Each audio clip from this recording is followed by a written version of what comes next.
వాళ్ళు ముందుకొచ్చి మేము ఇలా పెట్టుకోవాలనుకుంటున్నాం, దానికి సంబంధించి ఏమైనా కోఆర్డినేట్ చేయమంటే మన చల్లామధు ఆయన టీం అందరూ కూడా దీంట్లో యాక్టివ్ క్రియాశీలకంగా వ్యవహరించి ఈ వెహికల్స్ అన్నిటికీ అవసరమైన బ్రాండింగ్ చేయించి అలాగే ఎలక్షన్ కమిషన్ అనుమతులు అవన్నీ తీసుకొని వచ్చి ఈరోజు ఇక్కడ పెట్టారు. వాటిని ఇప్పుడే జెండా ఊపి ప్రారంభించాము.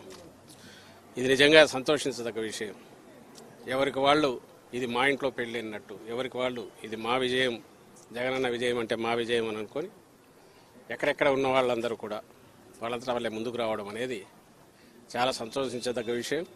అండ్ ఎలా పార్టీ ఓ ప్రభంజనంలాగా వైఎస్ఆర్ కాంగ్రెస్ పార్టీ ఎలా విజయం సాధించబోతోంది, ప్రజల గుండెల్లో ఎట్లయితే స్థానం సంపాదించుకుందో అలాగే విదేశాల్లో ఉన్న అభిమానులు కూడా మా అన్న వల్ల రాష్ట్రం బాగుపడుతుంది, మా జగనన్న వల్ల అని ఎంత గర్వంగా ఫీల్ అవుతున్నారు అన్నదంతా ఈరోజు వాళ్ళ ఈ క్రియాశీలకంగా ప్రోయాక్టివ్గా వాళ్ళు తీసుకున్న దీంట్లో రిఫ్లెక్ట్ అవుతుంది. ఇక్కడ అందులో పార్టిసిపేట్ చేసిన వాళ్ళు ఇక్కడ కూడా ఉన్నారు కొంతమంది. ఇందులో ఈ యజ్ఞంలో పార్టిసిపేట్ చేసి స్పాన్సర్ చేస్తున్న వాళ్ళలో కొంతమంది యూఎస్ఏలో ఉన్నట్టున్నారు. వాళ్ళు తమ పేర్లు చెప్పమనట్లేదు, లేదా మాకు ప్రచారం కావాలని వాళ్ళు అడగట్లేదు. మేము జగనన్న చేస్తున్న ఈ యజ్ఞంలో మేము కూడా పార్టిసిపేట్ చేయాలనుకుంటున్నాం. ఈ విజయంలో మా వంతు మేము కృషి చేసినట్టు ఉండాలి, ఇంకా ఎక్కడన్నా ఉంటే చెప్పండి అని కూడా వస్తున్నారు. వాళ్ళందరికీ నా అభినందనలు.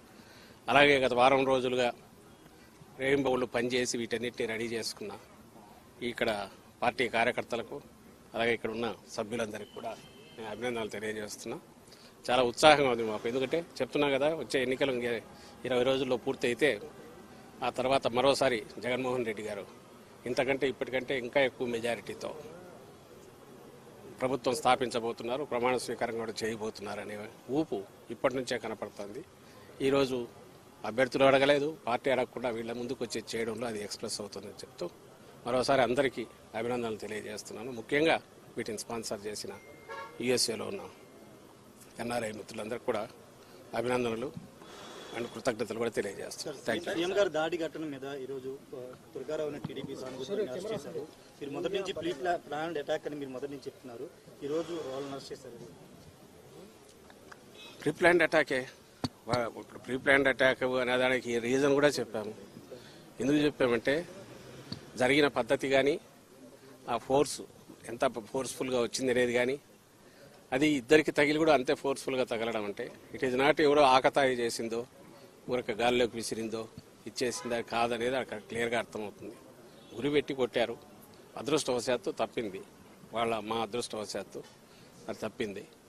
అక్కడికి ఈయనకు తగిలి రెండవది వెల్లంపల్లి శ్రీనివాస్ కూడా తగిలింది. ఆయన కన్నుకు తగిలింది నేరుగా.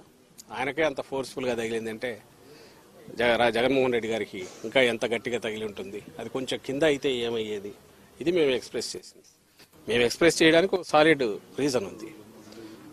అయితే దీని మీద వాళ్ళు టీడీపీ కానీ అలాగే పవన్ కళ్యాణ్ గారికి బ్యాచ్ కానీ వీళ్ళు అంటున్న మాటలు ఇదంతా డ్రామా అని అంటున్నారు. మళ్ళీ చెప్పాము, మళ్ళీ చెప్తున్నాను, ఇదే డ్రామా వాళ్ళని ఆడమని చెప్పండి. నిజంగా దూరం నుంచి రాయి పెట్టి కొట్టించుకోమండి ఎట్లుంటుందో. ఎవడైనా సరే అక్కడి నుంచి రాయి పెట్టి కొట్టించుకోవడము ఇంకోటి చేయడం అనేది సాధ్యమా? సెకండ్ థింగ్, ఆ కాన్స్టిట్యున్సీకి సంబంధించిన బోండావమో ఎవరో టార్గెట్గా మూవ్ అవుతున్నారు, ఆయన ఇరికించాలని చూస్తున్నారు అంటారు. ఇరికించాలని చూడడం ఇది. రేపు ఎవడైనా సరే హత్య చేసిన వాడైనా నన్ను దీంట్లో ఇరికించాలనుకుంటున్నారంటే ఎట్లా కుదురుతుంది? When there is a reason, valid reason to doubt, దాని మీద ఇన్వెస్టిగేషన్లో తేలినప్పుడు దీని వెనక ఏదైనా కుట్ర ఉంది, కొట్టినవాడు ఎవరు, దాని వెనక కుట్ర ఉంది. కుట్ర ఉంది అని ఎందుకు అనుకుంటున్నామంటే అది సాహసం. ముఖ్యమంత్రి గారి మీద గురిపెట్టి ఒక వెపన్తోనో ఇంకో రకంగానో లేదా గట్టిగా తగిలే రకంగా సాహసం ఎవరు చేయగలరు? వెనక ఎవరెవరన్నా ఉండాలి, లేదా వెనక వాళ్ళు రెచ్చగొట్టిన దానివల్ల రెచ్చిపోయినా ఉండాలి. ఇందులో ఎంతవరకు ఆ వెనక ఉన్న వాళ్ళ పాత్ర ఉంది అనేది కూడా ఇన్వెస్టిగేషన్ వస్తే దాని ప్రకారం మూవ్ అవుతారు. ఇందులో ఒక నిరికించేది ఏముండదు. వాళ్ళు చేసి ఉంటే దొరుకుతారు, దొరికితే చట్టం పని తను చేసుకుపోతుంది, లేదు అనుకుంటే అక్కడికి ఆగుతుంది. అని ఒకటి ఖాయంగా కనపడేది ఏంటంటే ఇది ఒక పథకం ప్రకారం జరిగింది అనేది మేము ఏదన్నామో అది రుజువు అవుతుంది.